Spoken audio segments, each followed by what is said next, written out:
એક British government જ્યારે હતી અને એ અહીંથી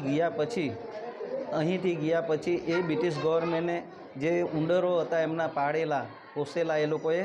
એ ધોરા ઉંદરો હતા અને એ લોકો અહીં છોડી ગયા અને એ છોડી જવાથી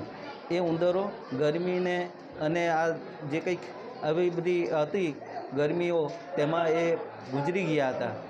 દારૂ તાળીના પીઠાઓના આધારે જે આદિવાસી લોકોએ જે ઝેરી પ્રવાહીના લઈને માણસો મરતા હતા અને એ પારસીને થોડીક હમદર્દી અને દયા આવી એટલે એમણે એવું કહ્યું કે આ તો બધા આદિવાસીઓ દેવલોક પામી જવાના એટલે એના લઈને આ લોકો તો પારસીએ 11મીમાં ગઈને આરાધના કરી અને એ આરાધના કર્યા પછી પારસીને રાત્રે સપનું પડ્યું, એકતા થઈને આજે ધીંગલો બનાવ્યો અને એ ધીંગલો બનાવી